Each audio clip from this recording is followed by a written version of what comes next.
अस्सलामुअलैकुम नाजरीन। यहूदी औरत ने जो बज़ाहिर कंट्रोल कमांडर की बीवी थी भरी हुई आवाज़ में कहा कि मुझे हलाक न करना, मैं अपने खामद के हुक्म से यहाँ बंधी बंधी आ गई हूँ, मेरा कसूर नहीं है। नंबर 3 ने गुर्राते हुए कहा, तुम चुप रहो। यहूदी औरत एकदम चुप हो गई। लीडर, मैं आगे चलता हूँ। वो उठा और उसने यहूदी औरत को अपने पहलू में ले लिया। अब वो इस तरह फौलादी दरवाजे से निकला कि उसके एक हाथ में पिस्तौल था, दूसरे हाथ में पॉकेट रेडियो था और पिस्तौल की नाली यहूदी औरत की गर्दन के साथ लगी हुई थी। मैंने अस्टीन गन हाथ में उठा रखी थी। सामने वही लिफ्ट थी जिसके ज़रिए हम लॉकर रूम में आए थे। लिफ्ट का दरवाज़ा बंद था। मैंने बटन दबाया, ऊपर से लिफ्ट नीचे आ गई। उसका दरवाज़ा अपने आप खिसक गया। नंबर 3 ने कहा, लिफ्ट में पहले इस औरत को जाने दो। वो अरबी में बात कर रहा था। फिर उसने यहूदी औरत को लिफ्ट में धकेल दिया। इसके बाद वह खुद भी अंदर आ गया। मैं उसके साथ था। लिफ्ट ऊपर वाली मंजिल में जाकर रुक गई। दरवाज़ा खुला तो हम अपनी जगह पर साकत खड़े रहे। नंबर 3 यहूदी औरत को आगे करके बाहर निकला। बाहर सामने राहदारी खाली पड़ी थी। नंबर 3 ने चिल्लाकर कहा, सामने आओ कंट्रोल कमांडर। राहदारी की जानिब से एक इसराइली वर्दी पोश उधेड़ उम्र का आदमी नमदार हुआ, जिसका सर दरमियान से गंजा था। उसने दोनों बाजू ऊपर उठाते हुए अरबी में कहा, मैं निहत्ता हूँ। फिर यहूदी औरत की तरफ देखकर बोला, Nadia don't worry darling, it is okay. यहूदी औरत सिसकियाँ भरने लगी थी। नंबर 3 ने अपने पिस्तौल की नाली यहूदी औरत की गर्दन के साथ लगा रखी थी। मेरी अस्टीन गन का रुख कंट्रोल कमांडर की तरफ था। नंबर 3 ने बुलंद आवाज़ में पूछा कि बाकी लोग कौन कौन बाहर हैं। कमांडर ने कहा, आर्मी और एयरफोर्स के 2 जर्नल खुफिया तौर पर आए हैं। वो बाहर हेलीकॉप्टर के पास खड़े हैं, मगर यकीन रखो वो भी निहत्ते हैं। इसके अलावा तुमने कमांडोज कहाँ छुपा रखे हैं? याद रखो, तुम्हारे कमांडोज की तरफ से गोली बाद में चलेगी। पहले मेरे पिस्तौल की गोली तुम्हारी बीवी की गर्दन से गुजर चुकी होगी। कंट्रोल कमांडर ने किसी कजरलू जाजा से कहा, सर ऐसी कोई बात नहीं है। हम दुनिया को एटमी जंग में नहीं झोंक सकते। ये हमारी भी मौत होगी। ये सारा मिशन खुफिया रखा गया है। हमने तो बेस के अमले को भी इधर उधर कर दिया है। अब बाहर चलकर अपनी अमानत संभालें और प्लीज़ ये रिमोट कंट्रोल हमें देते जाएं। नंबर 3 ने पॉकेट रेडियो वाला हाथ ज़रा सा उठाकर कहा, जब तक हम उर्दन की सरहद पर नहीं पहुंच जाते ये रिमोट कंट्रोल हमारे पास ही रहेगा। ये बड़ी ख़तरनाक बात थी और इसराइली हुकाम बिलाशुबा बिल्कुल सही तौर पर इससे परेशान थे, क्योंकि रेडियो पर अगर फ्रीक्वेंसीज मिला दी जाए तो मिसाइल को 1000 मील से भी फायर किया जा सकता है। कंट्रोल कमांडर खामोश हो गया। हम राहदारी से कदम कदम चलते दरवाजे पर आ गए। ड्यूटी रूम भी खाली पड़ा था। मैं और नंबर 3 यहूदी औरत के दाएं बाएं थे। नंबर 3 के पिस्तौल की नाली कंट्रोल कमांडर की बीवी की गर्दन से लगी थी। मेरी अस्टीन गन का रुख कंट्रोल कमांडर की तरफ था। ड्यूटी रूम के खाली होने पर मेरे दिल में शक पैदा हुआ, मगर वक्त गुजर रहा था। मैंने कुछ फासले पर एक फौजी हेलीकॉप्टर सहन में वस्त में खड़ा देखा। उसके कांकपट की बत्ती रोशन थी। एक इंसानी से अंदर बैठा दिखाई दे रहा था। मैंने चिल्लाकर कहा, पाकिस्तानी लड़की को मेरे सामने लाया जाए। कंट्रोल कमांडर ने सीटी बजाई। हेलीकॉप्टर के अंदर से 2 फौजी अफसर बाहर निकले। एक ने फिजाइया की और दूसरे ने आर्मी की वर्दी पहन रखी थी। दोनों जर्नल थे। उन्होंने हेलीकॉप्टर के काकपट की तरफ इशारा किया। हेलीकॉप्टर का अगला दरवाज़ा खुला और मैंने खंबे की मरकजी हल्की ट्यूब की रोशनी में एक दरमियाने कद की लड़की को नीचे उतरते देखा। उसने शलवार कमीज पहन रखी थी, सर पर दुपट्टा ओढ़ रखा था। बाजार वो थकी थकी और परेशान लग रही थी। दोनों जर्नल उसे लेकर हमारी तरफ बढ़े। नंबर 3 ने चिल्लाकर कहा, जर्नलों से कहो कि एक तरफ हटकर रुक जाएं। दोनों जर्नल वहीं ठहर गए, फिर लड़की से 2 कदम पीछे हट गया। नंबर 3 ने मेरी तरफ देखकर कहा, लीडर हेलीकॉप्टर में ले चलो खतून को। मैं लड़की को करीब से देखकर तसल्ली करना चाहता था। मुझे उसकी तस्वीर ही दिखाई गई थी। उसकी आवाज़ और दूसरी तफसीलात से मैं वाकिफ़ नहीं था। जहाँ वो खड़ी थी वहाँ ज़्यादा रोशनी भी नहीं थी। मैंने उससे पंजाबी में बात की और उसके बाप और उसके अबई शहर का नाम पूछा। उसने दिलगीर आवाज़ में कहा, भाई जान, खुदा के लिए मुझे इन दरिंदों से निकाल कर ले चलो। मैं अपने बाप से मिलने के लिए बेताब हूँ। नंबर 3 मुश्किल में था। उसके एक हाथ में मिसाइल रिमोट कंट्रोल था तो दूसरे हाथ में पिस्तौल था, जिसकी नाली कंट्रोल कमांडर की यहूदी बीवी की गर्दन से लगी हुई थी। उसने तेज़ी से पूछा, लीडर ओके? मैंने कहा, ओके ही लगता है 3। तो फिर हेलीकॉप्टर की तरफ चलो। मैंने पाकिस्तानी लड़की को आगे चलने के लिए कहा और स्टेन गन हाथ में ताने खुद उसके पीछे पीछे चलने लगा। दोनों जर्नल एक तरफ खामोश खड़े थे। कंट्रोल कमांडर हेलीकॉप्टर से 4 कदम पीछे हटकर खड़ा था। हेलीकॉप्टर में पायलट बैठा हुआ था। नंबर 3 ने चिल्लाकर हुक्म दिया कि हेलीकॉप्टर से पायलट को नीचे उतारा जाए, हम खुद हेलीकॉप्टर चलाएंगे। कंट्रोल कमांडर ने हाथ से इशारा किया। पायलट नीचे उतर आया। नंबर 3 ने उसे हुक्म दिया कि वह वहां से चला जाए। पायलट ने ऐसा ही किया। हम इस पोजीशन में आगे बढ़ रहे थे कि पाकिस्तानी खतून आगे थी। मैं स्टेन गन ताने उसके पीछे था। किसी वक्त घूमकर चारों तरफ जायजा ले लेता था। मेरे पीछे नंबर 3 यहूदी औरत को यरगमाल बनाए कदम कदम चला रहा था। हेलीकॉप्टर में रोशनी हो रही थी और वह बिल्कुल खाली था। पाकिस्तानी लड़की मुझसे पंजाबी में लाहौर की बातें करने लगी। वो लाहौर के गली कूचों से वाकिफ थी। मुझे अब यकीन हो गया था कि यही हमारे पाकिस्तानी सफारतकार की बेटी है। मैं दिल में खुदा से दुआएं मांगने लगा कि यह मिशन कामयाब हो और हम अपनी अमानत को लेकर वापस मिस्र पहुंच जाएं। हेलीकॉप्टर का दरवाज़ा खुला था। मैंने लड़की को पंजाबी ज़बान में अंदर दाखिल होने के लिए कहा। उसने दरवाजे की तरफ हाथ बढ़ाया और फिर एकदम से कलाबाजी लगाकर बाजीगर औरतों की तरह ऊपर को उछली और सीधी नंबर 3 के पेट में जाकर टक्कर मारी। नंबर 3 सूरत हाल के लिए बिल्कुल तैयार नहीं था। इस पर मुतजाद ये कि कंट्रोल कमांडर की यहूदी औरत ने भी एन उसी वक्त उछलकर टांग नंबर 3 के हाथ पर इस तरह मारी कि उसके हाथ से रिमोट कंट्रोल दूर जा गिरा। नंबर 3 और मैं एकदम ज़मीन के साथ चिमट गया और फायरिंग शुरू कर दिया। चारों तरफ से हम पर फायर आने लगा। हमारे साथ धोखा किया गया था। मेरे पहले ब्रश से नकली पाकिस्तानी औरत का पेट खुल गया और वो पेट पकड़कर गिर पड़ी। दूसरा ब्रस्ट मैंने जर्नैलों पर मारा, मगर वो ज़मीन पर लुढ़कते हुए उस दौरान ड्यूटी रूम की तरफ जा चुके थे। नंबर 3 चिल्लाया, लीडर हेलीकॉप्टर हेलीकॉप्टर। वो रिमोट कंट्रोल की तरफ रेंगने लगा, मगर चारों तरफ से गोलियां चलने लगीं। वो एक माहिर कमांडो की तरह उठा और लहराता हुआ हेलीकॉप्टर की तरफ दौड़ा। एन हेलीकॉप्टर के पास पहुंचकर उसकी पीठ में गोली लगी और वो वहीं ढेर हो गया। इस अरसे में मैं 3 छलांगे लगाकर हेलीकॉप्टर के हक़ में जा चुका था। ड्यूटी रूम की छत से मुसलसल गोलियां चल रही थीं। हेलीकॉप्टर की ओट में होने की वजह से मैंने अपने आप को हेलीकॉप्टर के काकपट में गिरा दिया और पंखे ऑन कर दिए। इसके साथ ही मैंने इंजन स्टार्ट किया। हेलीकॉप्टर मस्त हाथी की तरह एक तरफ को झूमता शोर मचाता झुका झुका गोते में आ गया। मैंने उसे ऊपर उठा लिया। हेलीकॉप्टर ड्यूटी रूम के ऊपर से गिड़गिड़ाता हुआ गुजरा तो उसके नीचे गोलियों की बौछार पड़ी। मैं काकपट में अपना सर नीचे किए बैठा था। हेलीकॉप्टर को मैं पहलू की तरफ झुकाए मिसाइल स्टेशन के हाथे से निकालकर मट्टी के तोदों की तरफ ले गया। मैं उसे ऊपर ही ऊपर उठाता चला गया। नीचे अंधेरा गुप्ता, बारिश रुक गई थी। मेरे असाब तने हुए थे। कुछ समझ में नहीं आ रहा था कि मैं किधर जा रहा हूँ। मैंने काकपट की बत्ती बुझा दी। अब मैं तरीके में आगे बढ़ रहा था। मुझे सिर्फ कापर के गोल डैलों की रोशनी ही नजर आ रही थी। सोई बता रही थी कि मेरा रुख जनूब मशरक़ की तरफ है। नीचे गोलियां चलने की आवाज़ मुझे नहीं आ रही थी। मैं खतरे से नहीं निकला था। किसी वक्त भी इसराइली फिजाया को कोई लड़ाका तैयार आकर मुझे तबाह कर सकता था। इस एतबार से मैं इंतही खतरनाक सूरत हाल से दो चार था। इस हेलीकॉप्टर से जल्द अज जल्द निजात हासिल करना बहुत ज़रूरी था। मेरा मिशन नाकाम हो चुका था। मेरे दोनों कमांडो साथी शहीद हो गए थे। इसराइली हुकाम ने इंटेलिजेंस की एक ऐसी लड़की को मेरे सामने पेश किया था जो पंजाबी ज़बान रवानी से बोल सकती थी और लाहौर शहर की गलियों से वाकिफ थी। ये उनका बिछाया हुआ जाल था जिसमें हम फंस गए। अब मैं हेलीकॉप्टर को किसी जगह उतार कर रात की तरीके से फ़ायदा उठाते हुए सहरा में फ़रार हो जाना चाहता था। मेरे बचाव की बगैर यही एक सूरत थी। मैं हेलीकॉप्टर को नीचे ले आया ताकि ज़मीन का जायजा ले सकूँ। अंधेरे में मुझे टेकरियों और मट्टी के तोदों के उभरे हुए सायों के सिवा और कुछ नज़र नहीं आ रहा था।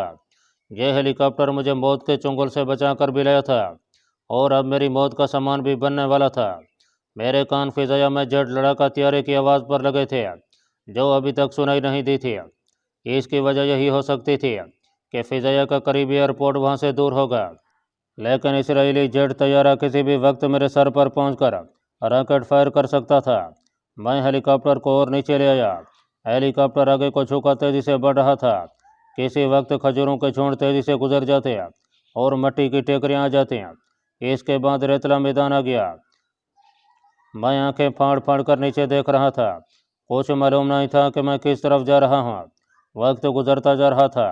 इसराइली लड़ाका जेट तैयारे किसी वक्त मेरे सर पर पहुंच सकते थे।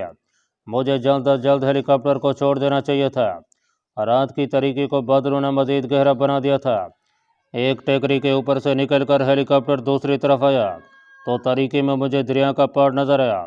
दरिया ज़्यादा चौड़ा नहीं था, उसका दूसरा किनारा भी सामने ही दिखाई दे रहा था, लेकिन मेरे जहन में जो मंसूबा था उसे यही दरिया अमली जामा पहना सकता था। मैं हेलीकॉप्टर को दरिया के वसत में ले आया, फिर आहिस्ता आहिस्ता उस दरिया की सतह पर उतार दिया और इंजन बंद कर दिया। हेलीकॉप्टर दरिया में डूबने लगा।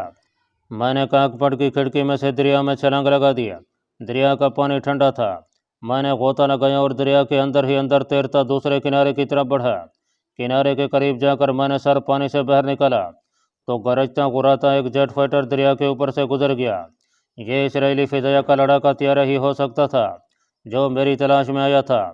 मैंने गर्दन मोड़कर पीछे देखा। खुदा का शुक्र है कि हेलीकॉप्टर दरिया में डूब चुका था। खामोश रात के सन्नाटे में दो रॉकेटों के कड़ाके गूंज उठे। जेट फाइटर ने सेरा में किसी जगह दो रॉकेट फायर किए थे। मेरा इरादा किनारे पर आने का था, लेकिन मैंने इरादा बदल दिया और दरिया में गोता लगाकर अपना रुख बहाव की तरफ कर लिया। इसराइली जेट सेरा में हेलीकॉप्टर को ढूंढ रहे थे। वो रॉकेटों के अलावा ऊपर से फायरिंग भी कर रहे थे। ऐसी हालत में यहाँ से बाहर निकलना अपनी मौत को आवाज़ देना था। मैं दरिया के पानी में अंदर ही अंदर इतनी देर तक बहाव के साथ बहता चला गया जब तक कि सांस ने साथ दिया। जब दम घुटने लगा तो सर बाहर निकाल कर गहरा सांस लिया और फिर गोता लगा लिया।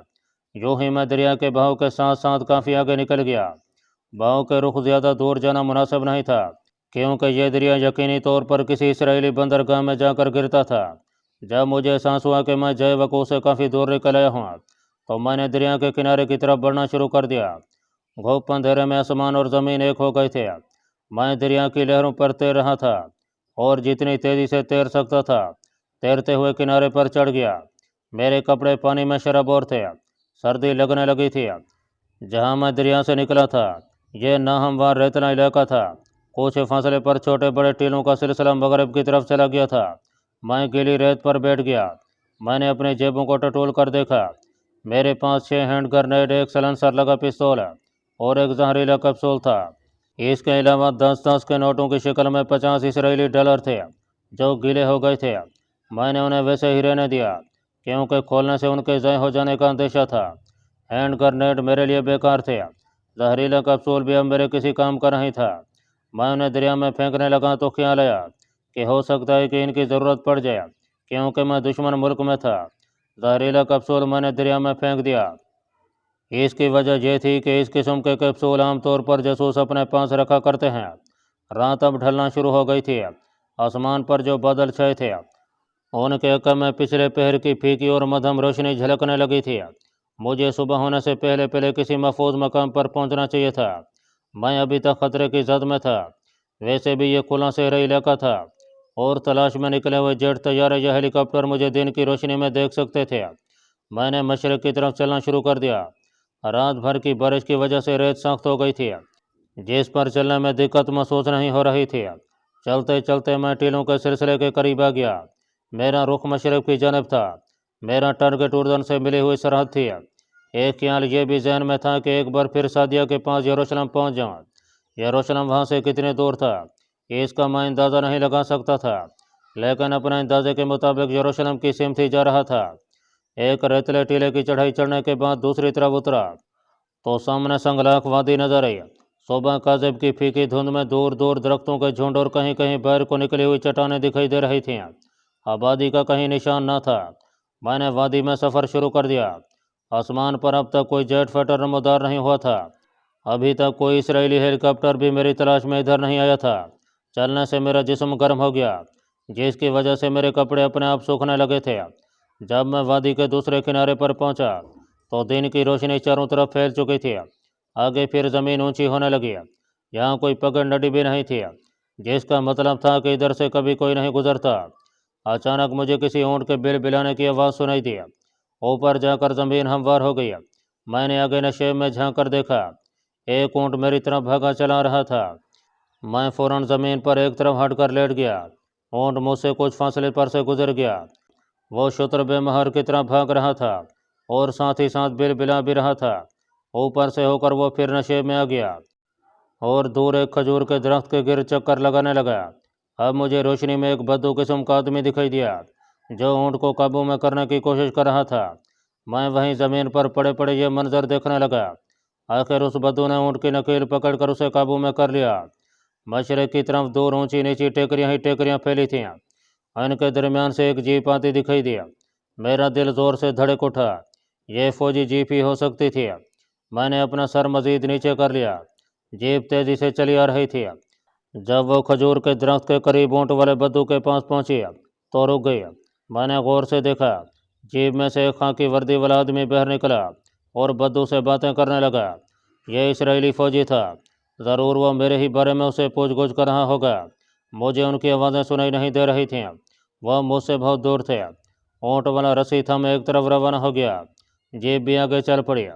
वो मुझसे काफ़ी फासले पर से होकर गुजर गई। ये जीप फौजी थी। इसका मतलब था कि जिस तरफ मैं जा रहा था वहाँ आगे कोई फौजी पहुँच थी। ये भी हो सकता था कि यह फौजी जीप सहरा में मेरी तलाश में फिर रही हो और किसी दूसरी मिलिट्री पोस्ट से आई हो, लेकिन मैं अपनी सिमत तब्दील नहीं कर सकता था। मेरे पीछे दरिया और दरिया के पार मिसाइल स्टेशन का ख़तरनाक इलाका था। मुझे हर हालत में मशरक़ यानी इसी सिमत को अपना सफ़र जारी रखना था जिधर से फौजी जीप आई थी। जब यह जीप मेरी निगाहों से ओझल हो गई तो मैं उठा और नशे पर तेज तेज चलता संगलाख वादी में आ गया। ऊँट वाला बद्दू जीप वाली पगड़ नडी से हटकर शुमाल मगरब में वाक़ रेत के टीलों की तरफ चला जा रहा था। मैंने टीलों की तरफ चलना शुरू किया। आसमान बादलों से ढका हुआ था जिसकी वजह से फ़िज़ा में धूप की तपिश बिल्कुल नहीं थी। मेरे लिए चलना आसान था। दिन की रोशनी में अब हर शय बिल्कुल साफ दिखाई देने लगी थी। मैं इस रेतले रास्ते से हटकर चल रहा था जहाँ से अभी अभी इसराइली फ़ौजी जीप गुजरी थी। यह सारा इसराइली इलाका था और यहाँ मेरे किसी हमदर्द मुसलमान अरब का मिलना करीब करीब नामुमकिन था। इसलिए मैं बेहद मोहतात होकर चल रहा था। अगरचे मेरे कपड़े भी खाली थे ताहम मेरे कंधों पर कोई ऐसा निशान नहीं लगा था जो मुझे इसराइली फ़ौज का नईक या लैंसनैक ज़ाहिर करता। 3 हैंड ग्रेनेड मेरी पतलून की एक जेब में और 3 दूसरी जेब में थे जिनकी वजह से मुझे चलने में दुश्वारी हो रही थी। इतने ग्रेनेडों की मुझे ज़रूरत भी नहीं थी। मैंने रेत में छोटा सा गड्ढा बनाया और 4 हैंड ग्रेनेड उसमें दबा दिए। 2 ग्रेनेड हंगामी सूरत हाल से निपटने के लिए काफ़ी थे। साइलेंसर और पिस्तौल मेरी पतलून की अकबी जेब में था। फ़िज़ा बिल्कुल खामोश थी। किसी वक्त ठंडी हवा का कोई झोंका मेरे जिस्म को थपथपाता हुआ गुजर जाता था। मैं टीलों के करीब आ गया था। जिस सहराई रास्ते से हटकर मैं चल रहा था उसके दोनों जानब जगह जगह सहराई झाड़ियाँ आ गई थीं जिनमें कहीं कहीं सहराई फूल नजर आ रहे थे। बादल यूँ झुके झुके खड़े थे जैसे बारिश फिर से शुरू होने वाली हो। सहराई रास्ता टीलों के दरमियान से होकर एक तरफ को घूम गया था। मुझे कुछ मालूम नहीं था कि इन टीलों की दूसरी जानब क्या है। उधर कोई मिलिट्री पोस्ट भी हो सकती थी जो मेरी गिरफ्तारी और फिर अजियतनाक मौत की अलामत थी। मुझे अपने पीछे किसी ट्रक की घरर घरर सुनाई दी। मैंने घूम कर देखा। सहरा में एक फ़ौजी ट्रक मेरी तरफ बढ़ा चला रहा था। मैं तेज़ी से एक तरफ को झुक कर दौड़ा। ऊंची झाड़ियों के पीछे अपने आप को गिरा दिया। मेरा दिल धक धक करने लगा था क्योंकि ट्रक इसराइली फ़ौज ही का था जिसको कैमोफ्लेज किया हुआ था। ट्रक करीब आ गया। मैं झाड़ियों के पीछे छुपा हुआ उसे घूर कर देख रहा था। ट्रक की अगली सीटों पर 2 यहूदी फौजी बैठे थे। एक ट्रक चला रहा था, दूसरा खुली खिड़की पर बाजू रखे सिगरेट पी रहा था। ट्रक की रफ्तार ज़्यादा तेज़ नहीं थी। वो घरर घरर की आवाज़ पैदा करता मेरे सामने से गुजर गया। उसका रुख टीलों के दरमियान से गुजरती सड़क की जानब ही था। अब मुझे यकीन हो गया कि दूसरी तरफ ज़रूर कोई फौजी पोस्ट है। क्या करूं, उधर जाऊं या ना जाऊं? अजीब मखमसे में फंस गया था। मैंने सोचा कि टीलों वाली सड़क से हटकर जनूब मशरक़ की तरफ चलना चाहिए।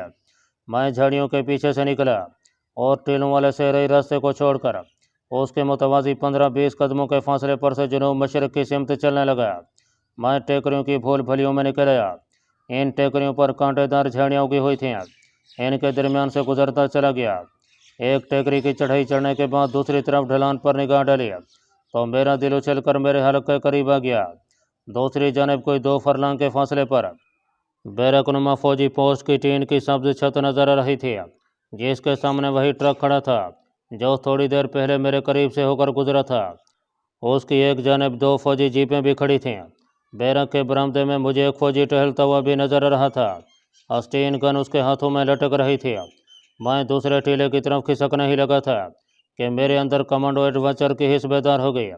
मैं इन टीलों, टेकरियों और संगलाख से रही वीराने में ज़्यादा देर तक भूखा प्यासा नहीं चल सकता था, और कुछ मालूम नहीं था कि आगे लक्को दक से राह शुरू हो जाए, जो मुझ जैसे भूले भटके रास्तों से न वाकिफ मुसाफिरों को निकलने के लिए हर वक्त तैयार होता है। मेरे जहन ने एक स्कीम मेरे आगे रख दिया। इस स्कीम का पहला लफ्ज़ मेरी मौत से शुरू होता था, और एक कमांडो की हैसियत से मेरे लिए इस पहले लफ्ज़ मौत की कोई अहमियत नहीं थी। देखना यह था कि क्या मैं अपने प्लान में कामयाब हो सकता हूँ। इसके लिए ज़रूरतमंदाना कमांडो अटैक की ज़रूरत थी, जिसके लिए मैं हर वक्त तैयार रहता था। मेरी नज़र उस जीप पर जम गई जो मिलिट्री पोस्ट के बरामदे के कोने के पास एक दरख्त के नीचे खड़ी थी। यह सब्ज़ रंग की फौजी जीप थी। जीप बिल्कुल खाली थी। मैंने इर्द गिर्द के माहौल का जायजा लिया। दूर दूर तक आबादी नहीं थी। मैं अपना कमांडो ऑपरेशन शुरू कर सकता था। मिलिट्री पोस्ट पर संतरियों की नफरी ज़्यादा नहीं होती। ज़्यादा से ज़्यादा एक सूबेदार रैंक का इसराइली ऑफिसर होगा और 4-5 सिपाही होंगे। इस किस्म की मिलिट्री पोस्टें शहरी इलाकों में अक्सर कायम कर दी जाती हैं, जो रेजिमेंटल ऑफिसर के दरमियान रब्ते का काम करती हैं। मेरे लिए इस इसराइली पोस्ट की जो चीज़ सबसे ज़्यादा मौलिक और ख़तरनाक थी, वो यहाँ का वायरलेस सेट ही था। कमांडो ऑपरेशन में सबसे पहले उस वायरलेस सेट को उड़ाना ज़रूरी था। मेरे पास जो 2 हैंड ग्रेनेड बाकी रह गए थे, वो इस वक्त मेरे बड़े काम आ सकते थे। मैंने मिलिट्री बैरक पर नज़र जमा दी। मैं पोस्ट की नफरी का अंदाज़ा लगाना चाहता था। बरामदे में यहूदी संतरी हाथ में शॉट गन लिए उसी तरह टहल रहा था। फिर 2 फौजी बरामदे में से गुजरकर सीढ़ियाँ उतरे और अपने ट्रक में सवार होकर आगे निकल गए। पहरे वाले संतरी ने उन्हें ज़ोर से सल्यूट मारा था। दोनों इसराइली कमीशन्ड ऑफिसर थे। जब ट्रक मिलिट्री पोस्ट की हाथ से निकलकर टीलों में गायब हो गया, तो गार्ड पर मौजूद संतरी ने एक बार फिर बरामदे के लकड़ी के फर्श पर टहलना शुरू कर दिया। बैरक के पहलू में एक टीन की छत वाला शेड सा बना हुआ था। उसमें से 2 सिपाही निकलकर बरामदे में और फिर बैरक के अंदर दाखिल हो गया। इस बैरक के ज़्यादा से ज़्यादा 2 कमरे हो सकते थे। यहाँ असला भी यकीनन होगा। ये सब खदशात मेरी नज़रों के सामने थे। इसके बावजूद मैं अकेला इस इसराइली मिलिट्री पोस्ट पर कब्जा करने के ख्वाब देख रहा था। ये ख्वाब नहीं देख रहा था, बल्कि मैंने अटैक करने का फैसला भी कर लिया था।